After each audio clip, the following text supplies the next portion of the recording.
it's rhythm roulette. I get lucky with rhythm roulette. Trust me, it's minimal stress. I get lucky with rhythm roulette. Who's next? Who's next? Who's next? I get lucky with rhythm roulette. Trust me, it's minimal stress. I get lucky with rhythm roulette. Who's next? Who's next? Who's next? Yeah, I just wanna be a big star and whip cars with the top drop under lit stars. Yeah, all I gotta do is spit bars. I got a homie named Jake to pull strings like a guitar. The got me making a grip, dog, and them haters probably pissed off. 3, 2, 1, lift off. Until my name is on the blimp, dog. Said I'ma keep the flow dirty like the water up a flip, dog. How do you rock the flow, make it hot? What I get in my zone, get what I got. I do fall off and make it back. The answer that, you know a brother love a bag, never lack that. I drop it like Baghdad. That's a bomb, I'm the bomb. Get the track, mad track that. They ain't facing the fact that might be the best at this rap crap, play it like blackjack. Either that or it's rhythm roulette. Trust me, it's minimal stress. I get lucky with rhythm roulette. Who's next? Who's next? Who's next? I get lucky with rhythm roulette. Trust me, it's minimal stress. I get lucky with rhythm roulette. Who's next? Who's next? Who's next? I hit my dance quick, rock out, kid is a bandit. Man, I'm handsome, but I be in the cut like a bandage. They be like, hey man, I'm standing on the top, respect the demand. They better hand it. They hit the bop like the hands. It's so random. The way we pedal is go tandem. I'm a right big anthems till I drop phantom. Send them jabs at me, and he follow my handle. If you wanna talk, we can chop it up like a sample. Throw it chip up the flow. Roulette, go gamble, man, I scramble. The word still is lit, no candle. They say how do you rock the flow, make it hot. I get in my zone, get what I got. I do fall off and make it back. Let me answer that. You strike a flame like a match, you gon' match that. I'm back in my backpack. Yo, that's my bag, that's my bag. If you like that, track that. I'm just facing the fact that might be the best at this rap crap, play it like blackjack. Either that or it's rhythm roulette. Trust me, it's minimal stress. I get lucky with rhythm roulette. Who's next? Who's next? Who's next? I get lucky with rhythm roulette. Trust me, it's minimal stress. I get lucky with rhythm roulette. Who's next? Who's next? Who's next? I get lucky with rhythm roulette. I get lucky with rhythm roulette. Who's next? Who's next? Who's next? I get lucky with rhythm roulette. I get lucky with rhythm roulette. Who's next? Who's next? Who's next? Who's next?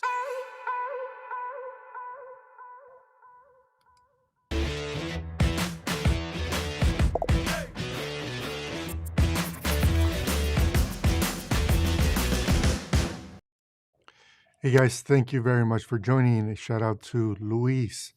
Saludos. He's in Chile. I've been in Chile once. We were in Viña del Mar. It's a beautiful city.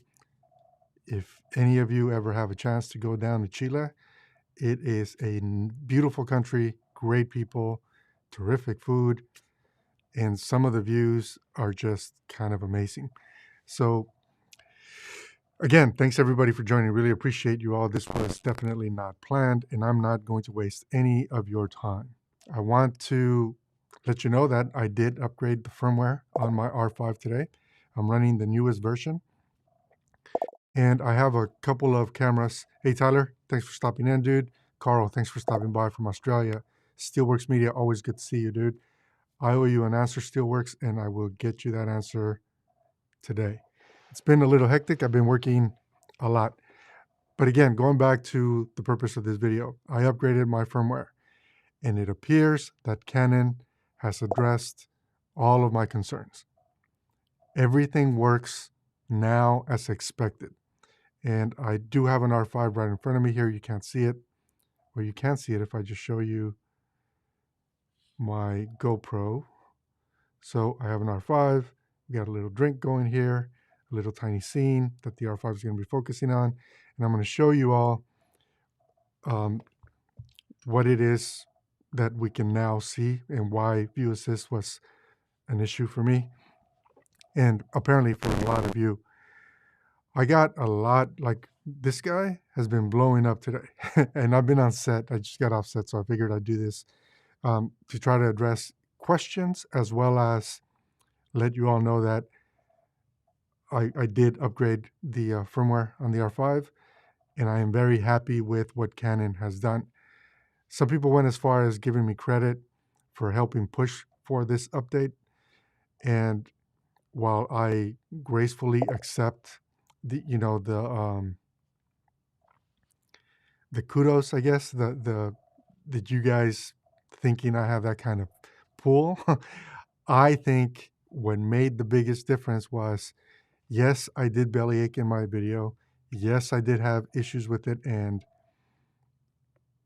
put Canon's feet to the fire from my perspective as a professional in how disappointed I was.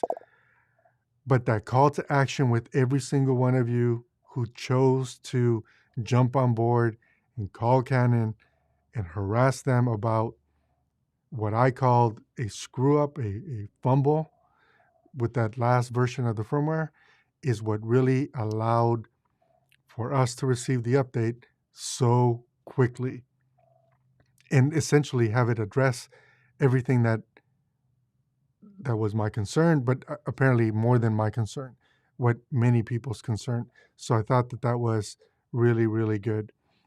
Um, and I couldn't have done that without all of you. And I didn't do anything other than bellyache about it in a YouTube video and then ask you all to stand behind me or with me side by side and put some pressure on Canon. And I don't know how much that influenced, but I'm guessing that enough of us piped up and it got their attention. And rather than them essentially burning bridges with some of us who have been using their products for a really long time or losing face from a marketing side, as they're about to release more cameras, we keep hearing about this.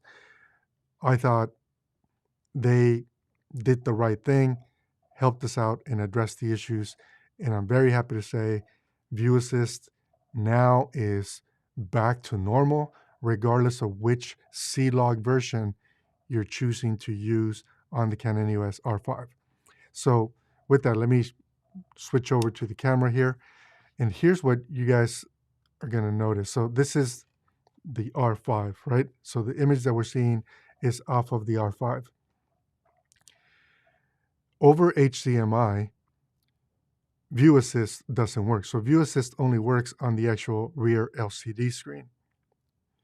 And I'll show you the menus. I have to set the menus in this form so that you all can see them as I'm, transmitting them or pushing them out,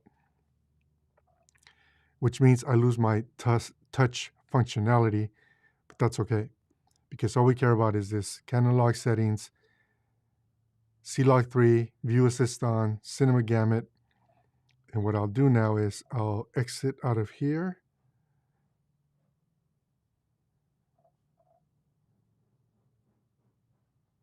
Maybe this is a fluke, but now all of a sudden it's not working. Let me turn the camera off. That's weird. This has never happened before where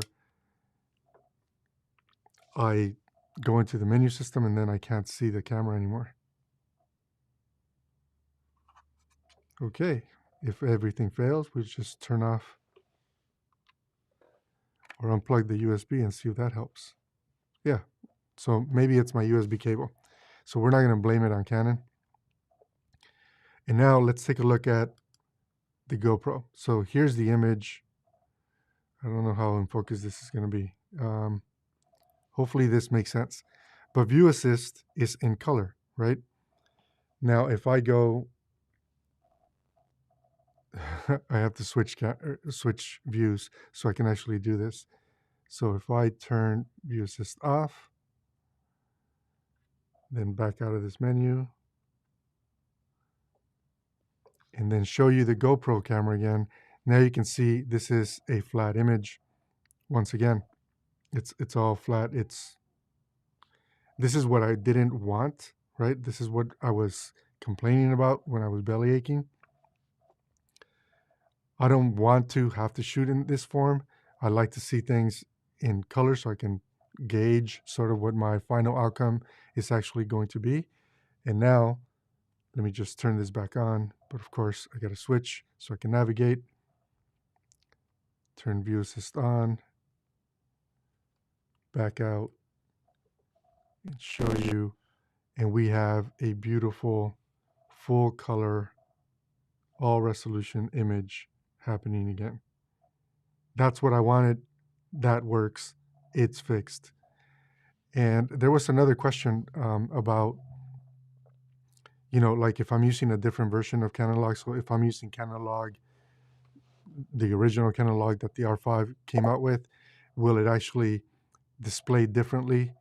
The color, the view assist display differently? And the answer is no. It appears that whatever LUT they're using the correct conversion to give you the preview the way that we need to see it in view assist in order for view assist to actually do its job. So I just want to say thank you, Canon. Good job, Canon. You did your job, and you're once again on the path of making all of us happy, which I think is really good. It's a very good thing.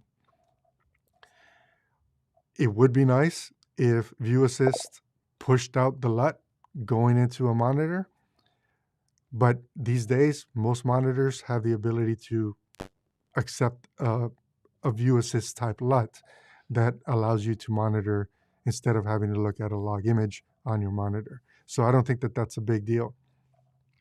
So yeah, again, just to recap, I think my belly aching, followed by your support and all of us putting pressure on Canon, helped us get the firmware update to get the camera back up to fully functioning form, just like it was when we paid whatever it is that we paid for the camera. I don't even remember how much this camera cost, but I'm really happy about it. I'm glad that they did that. I'm glad that they're trying to make us all happy, and I'm glad that they are trying to save face so that when they release more products, we keep buying them, right?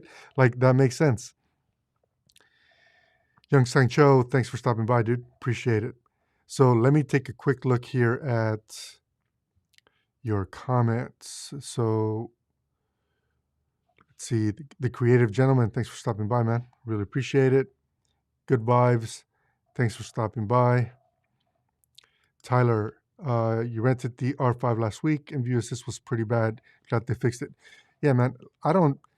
I know that I was belly aching and pretty hard. I was being very critical of Canon and complaining a lot, like a lot more than I should maybe. But I was really, really disappointed. And I was really disappointed, of course, because I'm in the middle of a project where the R5 is being used. And that, it made me uncomfortable. It made me not trust or not feel like I could count on the tools. And that's the reason why I was belly aching so bad. But I'm glad that they got it fixed. And I'm really happy with the way that it's working now and what it is that I can expect out of the camera. That's really all I wanted. I just wanted to use the tools the way that I expected to use the tools before they messed with my flow, I guess. I don't know how else to say that. So I'm just glad that it worked. Yeah, man, yeah, Luis, they fixed it. So it's really good, man. I'm glad that they did that. Time to update the R5. Yeah, I mean, ultimately, I haven't found a problem with it. I know I received several texts from other friends who updated this morning and have been testing and using it, and it appears that everything is working, as expected. So I haven't gotten any negative reports from anyone. So I think that it probably is a good time now to update. Let's see. How do you get closed caption to work on a live stream? I think if you're watching it on the YouTube app, I think you can enable it by touching the video and then pressing the CC button and enabling it. I believe that's how you do it on your phone, on your computer. I think it's the pinwheel, or maybe there is a dedicated CC button. I'm not sure. Let's see. Has anyone noticed any issues with hot pixels after 1.3? Thanks for the live stream and update. Joe, I have not. I did use it today after the update. I updated at about lunchtime. So I did use it for about 2 hours. Have not noticed any issues. When I brought the footage onto my Mac to review, everything appeared to be fine. My screen, my LCD looks normal. It doesn't look like it's got any problems. So I think if you're having a hot pixel on your LCD, it might be the LCD. I don't think it was the firmware, or could be the firmware. Let's see. I'm actually surprised how fast they released the fix. I think we are all surprised at how fast Canon released the fix. And I really do think that it's because of the community, right? Like, if we all say we feel like you screwed up and we paid you all this money, I'm just glad that they're responsible enough to do it. That's what I'm really appreciating about Canon right now. I think that they aren't trying very hard to maintain their market share for sure, sell more products, absolutely, but they're listening to us. And I'm not sure that that was the case 3 years ago or 4 years ago or before that. So the fact that they're willing to listen, I think it's a really good indicator of where Canon is today and where Canon wants to go into the future. So I think that that's really, really cool. Okay, David, I'm listening from Kenya. Hey, shout out to Kenya. Thanks, David, for checking in. It's Thursday there already. Thanks for educating people like me. Hey, you're welcome, dude. I'm glad to be part of this community. I'm glad that we're building this community, because I really do think that the combination of everyone contributing, whether it be in comments, in chat, or some of these live streams, is really what allow us all to learn. And that's what I call leveling up together. So I think that that's really a good thing. Robert, I think you asked that before, and I don't know. I could stop and try to figure it out on my phone, but that's probably rude for everybody else on the stream. So I will try to have that answer ready next time. Sorry. I know it's off topic, but my initial thoughts on the R3 announcement or new lenses. So the 100 millimeter macro, I love my 100 millimeter macro for anything having to do with product. And in case you guys don't know, I work with a diamond company. So shooting small things, sometimes not so small, really close up to get super high detail stuff for products is something that I do on a fairly regular basis. So that is really important to me. And then I also work with some jewelry companies or businesses that then they also need, shots, close-up shots of the jewelry and such. So I think that lens is going to be really cool. The 400 f2.8, I'm never going to buy. The 600 f2.8, I'm never going to buy. But the 100, with that extra little dial that allows you to control how the out of focus area looks, whether it's really creamy soft or less than that, I think it's kind of really interesting, and I'm looking forward to trying that out. So that's the lens that I will be picking up. As far as the R3, in the R3 sitting somewhere between the 1DX Mark III and the Canon EOS R5, I'm going to say I'm going to pass on that camera, but I don't know anything else about it. I just know it sits between those two, and the fact that it sits between those two, and I already have a C500 Mark II and a Canon EOS R5, why do I need something in the middle? Because my middle camera is this guy right here, the C70. And I don't know that I need something else in the lineup. With the C70 and the C500 Mark II, there isn't a project I can't cover. And with the R5 to top that is really all that I need to get like 99.9% of everything that I do done, regardless of delivery. So that's really cool. Let's see.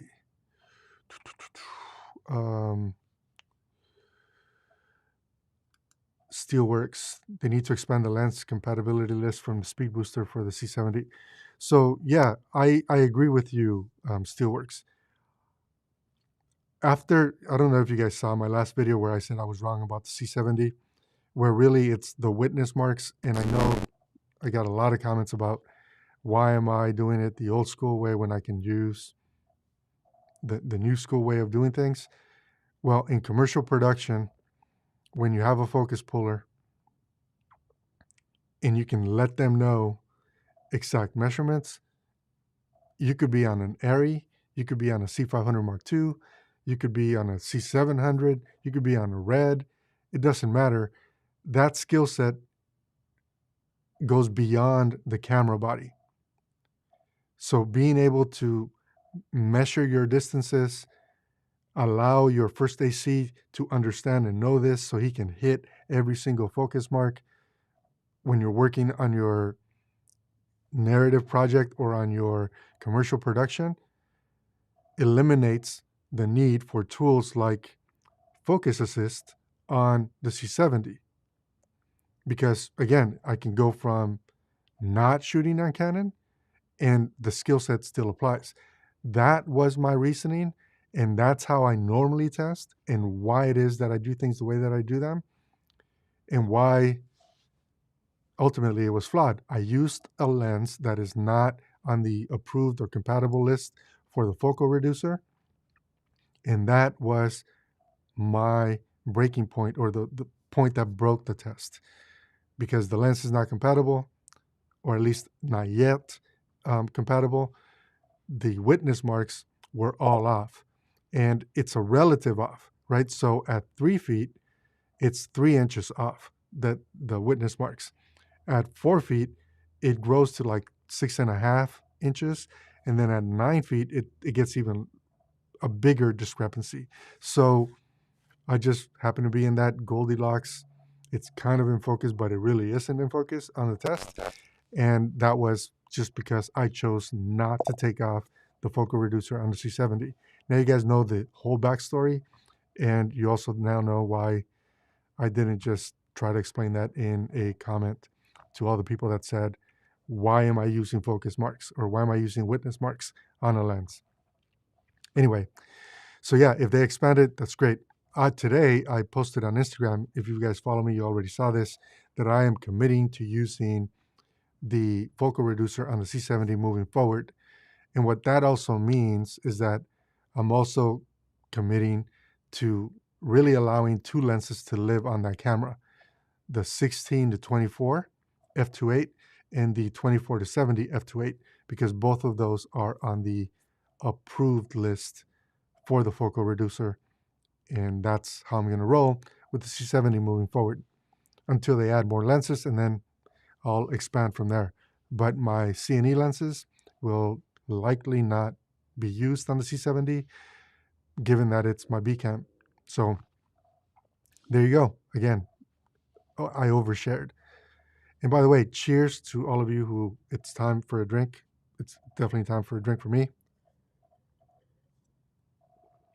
And with the good news about the camera, or about the firmware update rather, I think we should celebrate. It is only Wednesday here, and my call time tomorrow is at 7 a.m. So it'll likely be a 1 drink day. Okay, so let's see. Film Photo from Germany. What software do you use for live streaming, and how do you blend in the comments? Thanks and greetings from Germany. So thank you for checking out the channel, stopping by the live stream. I really appreciate it. The software that I'm using is called Ecamm Live. And what Ecamm Live does is it allows me to use any computer, and it creates these different little panels. So I can see comments. I can multi-stream. If I was using something like Restream.io, I could multi-stream, so I can send one signal to YouTube, one to Vimeo, one to LinkedIn, and another to Facebook or a Facebook group if I wanted to. I don't do that. I only live stream on YouTube. But it all manages it in software. And then that also then allows me to do things like this, add the comments, which makes it more engaging, right? Because now you know why I'm talking about which software I'm using to live stream. So I really like it. It's convenient. It's got some quirks, right? Basically, the cameras that I'm using, like I'm using the C500, the R5, and then this GoPro. they all need to be USB sources in order for the software to read them. So I'm using two of the HDMI to USB converters, and then I'm using the GoPro built-in GoPro webcam app or something like that to send the GoPro feed into Ecamm Live. But as long as you can do that, so basically a capture card, as long as you have a capture card allowing you to send the feed into the computer, then you can do multicam streaming.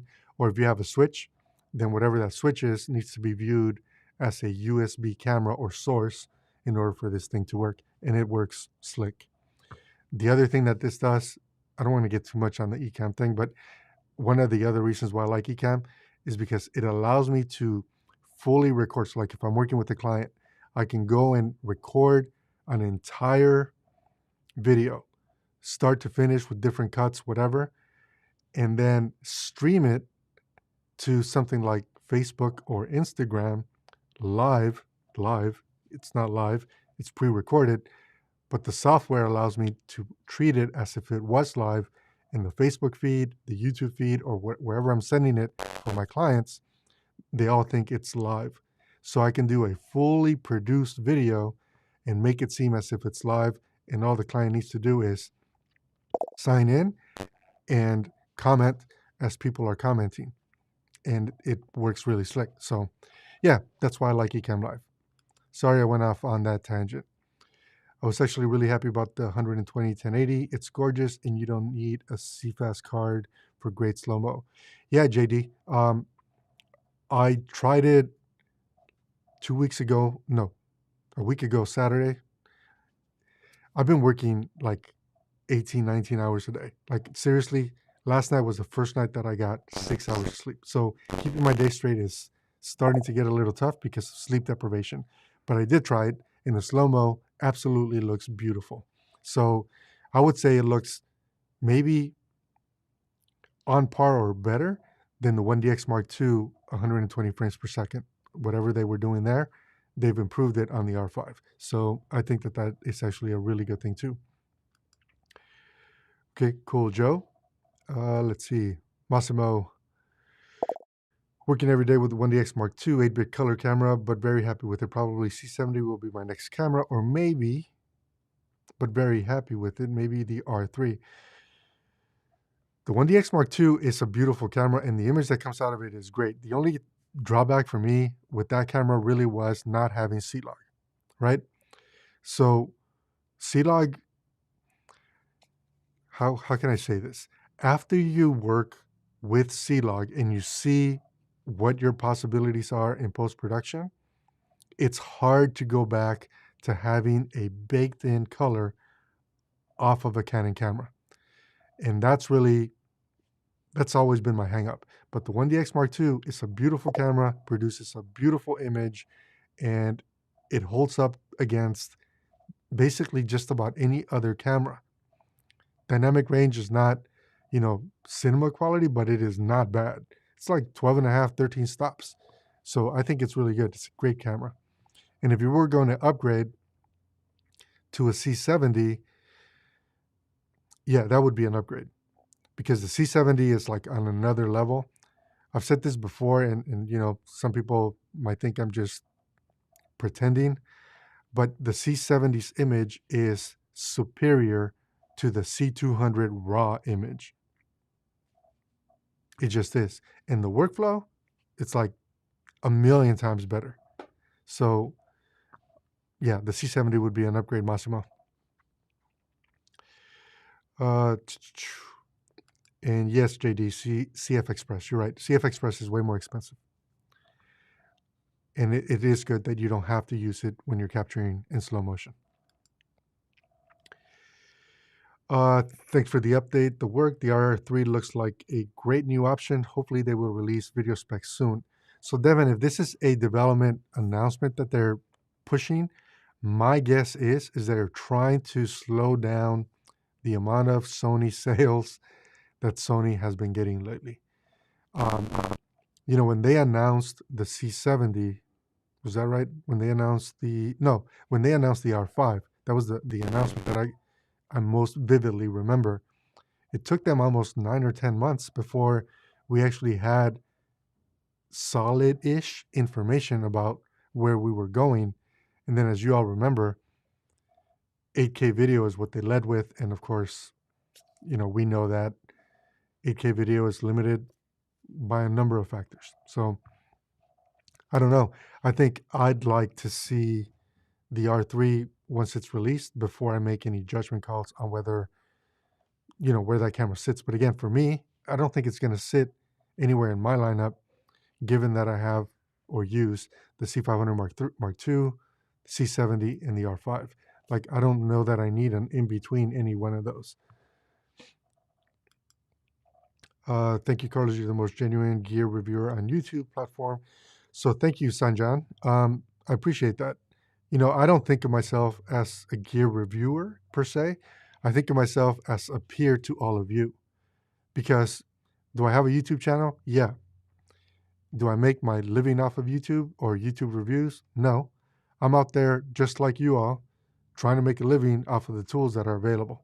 And I feel like that's why we have the community that we do. That's why you all watch, and I think that that's a good approach. There are plenty of YouTube channels that read off specs, and some of them are really entertaining when they do it, and I think that that's great. They have a place for them. But for me, I can let a YouTuber tell me what the specs are. I can go to B&H and read what the specs are for any one product. Or I can let the company, Canon, Red, Arri, whoever, give me what they want to give me via their marketing collateral.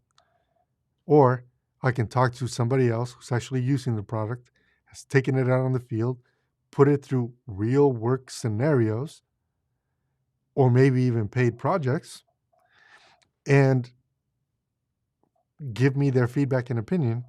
And that, I think, the last one, the latter of what I said, someone who uses the product, who has put it in work-related situations, and then asking them for their opinion, to me is more valuable than reading off specs. And again, I don't have any issue with any of the channels that just want to read off specs. I think that that's great, but it's entertainment, and I'm trying to make a living, and I'm trying to make educated decisions, which is the reason why I started the channel. And then on a slightly more selfish note, I thought, if I find more people that think the way that I do, and then I need to hire additional help as I'm traveling to do work, those are the people I want to work with. And that was like a win-win thing that happened when I launched my YouTube channel. And here we are, we're not a super fast, popular channel growth-wise, but I'm really happy knowing that you all care. So that's really what matters. And when you all find value in whatever it is that is coming out of my mouth or being posted on my YouTube channel, that's another win for me. It's a big win for me. So I appreciate you all because the community is really what makes it. Okay, Sean, what sort of NDs do you need filming outside with C-Log 3 at 2.8? More than 5 stops. So that's a very difficult to answer question, because if you have overcast skies, the answer is going to be different than if you have full sun skies or if you're shooting in open shade. So if you're shooting in open shade, 4 stops likely is going to be okay. But if you have sky and open shade at the same time, you might need more, but then also you might need to augment that open shade with some artificial light or some bounce light. So it's a difficult question to answer and have like a single response. I can tell you that 6 stops of ND outside is not uncommon. More than 6 stops of ND outside in like a desert environment, a beach, or somewhere where there's a lot of water, like a lake, that's also not uncommon. It's kind of all over the place depending on the scene itself and how much light you're willing on actually rigging to make your scene work. Sorry, that's as good as I could do. Sorry. Let's see. Joe, gotta hop off. Thanks for stopping by, dude. Really appreciate it. That was really cool. Yeah, if the Pixel is baked in. You should leave a comment on the video so that other people might be able to check their camera and then see what they tell you. On mine, I don't have that issue. Okay, a little bit off topic. What software do you use for live? I think I answered this already. Okay, sorry. I'm late. I see View Assist 4 C-Log 3 is fixed. Yes, Video Hummus. Thanks for stopping by the way. Basically, the whole point of this video was to say thank you, community, every single one of you who stood shoulder to shoulder, called Canon and complained to try to get this moved. I think we got their attention, and thank you, Canon, for listening to us and fixing the issue, because View Assist works flawlessly now on the R5 with this new version of the firmware update. So I really am just saying thank you to all of you who stood by me and helped us have a bigger voice so that they could start listening. And yeah, we're now all really happy. So that's really cool. Film, I think I'm going to address these probably later after the live stream. Okay, Shark Juggler. Carlos, heat my house with a handful of R5s. I will find another solution for home heating with this new firmware update. Okay, so that's really funny. Yeah. The R5 heat issues, I mean, they happen, right? In fact, check this out. The camera's just been pointing at this scene turned on. Oh, y'all can't see this. So hang on. I'm going to change something so you can see this. So now I won't have a display. But now you all will see what I'm talking about. I have 10 minutes of record time left. Haven't even hit record once on the R5. And that's because it's been pointed at this scene turned on for the time that we've been on here. So yeah, heat is still a thing. It is what it is, right? And it also, I think when you have a HDMI plugged in, it makes it a little worse, I think. I don't know. Let's see. Fine. Well, thank you, Tyler. That's like a really good compliment. And of course, we're buddies, so you all know Tyler and I are friends. And I appreciate you, and I appreciate your channel. And I don't know if you guys know this because it's been a while, but my YouTube setup did not used to look like this. And I took inspiration from something Tyler was doing to put my computer behind me. And of course, when I'm using a polarizer like I am right now to make sure that there's no glare, y'all can't see the screen because it just blacks it out. But I took inspiration from his setup to where I'm at today with what you guys see on camera today. So thank you, Tyler. I appreciate you. And I obviously take inspiration from you a lot. How do you color on a Canon 7D with Cinestyle? That's a good question.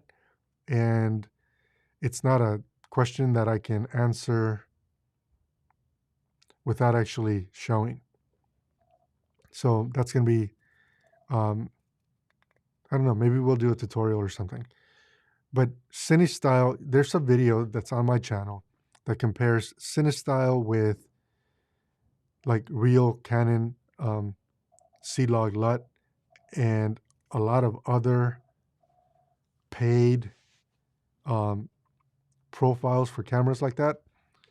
And I'm just going to tell you, if you haven't seen that video, you should, because what you're going to find very quickly is that shooting in the standard or neutral profile on the camera is better than using Cinestyle or James Miller C-Log profile or EOS HD C-Log profile or whatever the other profiles are. Your picture is going to be better. You're going to retain more information, and you're in way better shape starting out. The only thing you always have to do, and regardless of which style you're shooting in, when you're on a Canon mirrorless camera or DSLR camera, you have zero forgiveness when it comes to highlights. If you blink and you allow them to clip, your image will begin to look horrible really fast. So that's probably the best I can give you at this point.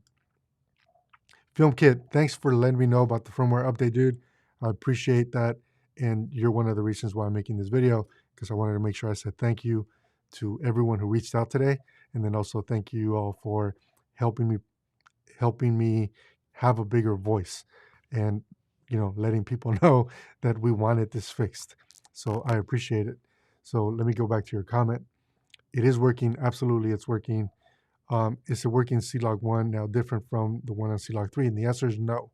So whatever conversion they're using from, regardless of which C-Log version you're on, the LCD displays Rec 709 color really beautifully. So it works really good. I've already unplugged this, so I don't think I'm going to be able to show. Yeah, no. But yeah, basically,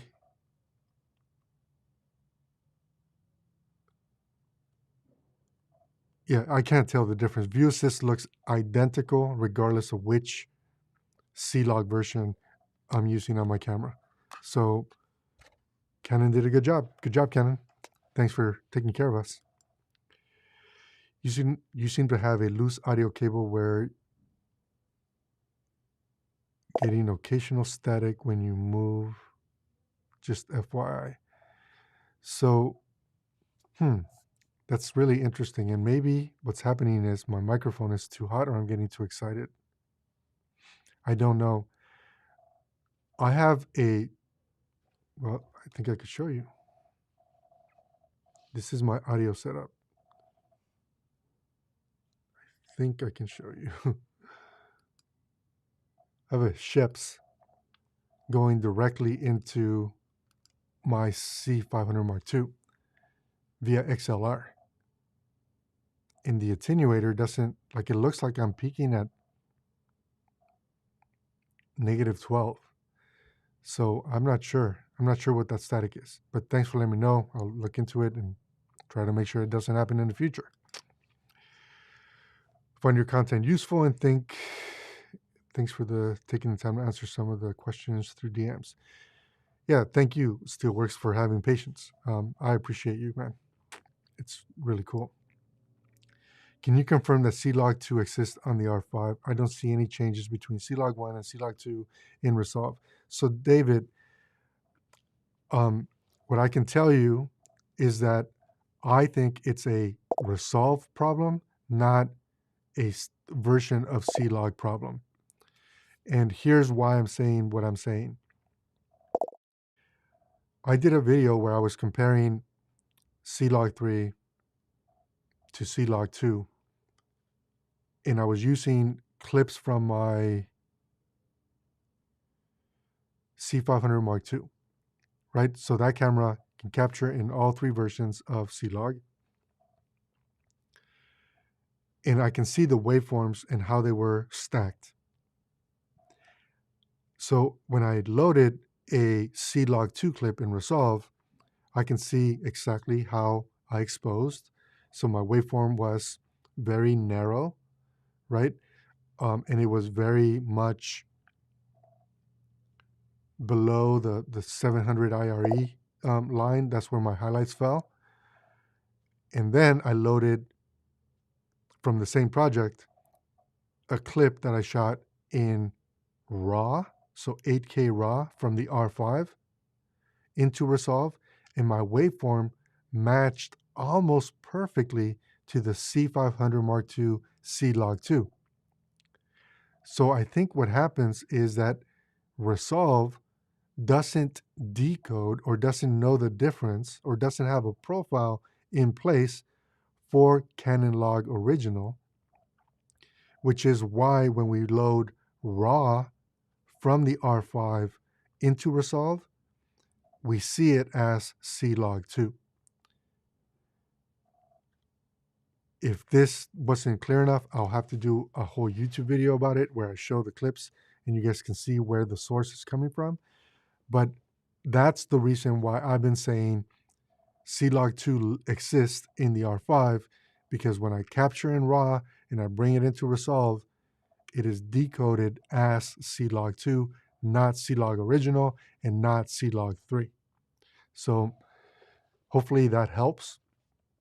And if there's enough interest, I'll do a full YouTube video on it. I think what people are hearing is the comment notification. It's like a little blip. Yeah, so that does happen. And maybe I should just... Thanks for catching that. I just turned my speaker off on my iMac. So hopefully that helps. So it is not a hot audio issue. Okay, digital artifact. So then it probably is the sound effect from the comments coming in. Nice blue mic, I see. Haha, yeah, I love this Shep's mic. This mic is like my go-to mic. There is a Sennheiser that I have that is also really terrific. But this is like my go-to mic.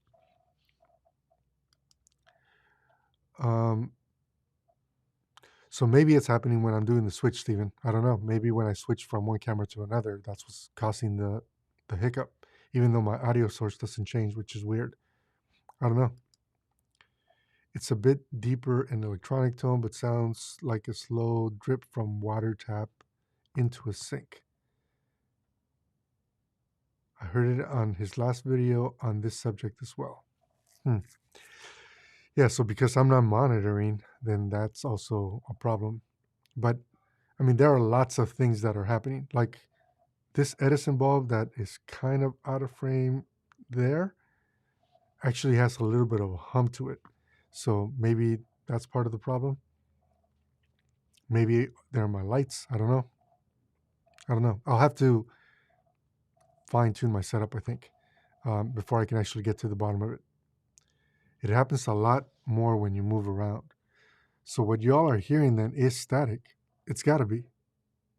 Right? I'm wearing a wool hoodie. Okay. We're not going to fix this today. So with that, I think we're done. Like, I just want to, again, say thank you to all of you. Thank you, Canon, for fixing the view assist issue when you're shooting a C-Log3 on the R5. I appreciate all of you. I appreciate your support. And I want to thank you guys for taking the time to join me today in today's unplanned live stream. So until next time, I'm Carlos, and I will catch up with you guys in the comments. Take care.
Yeah.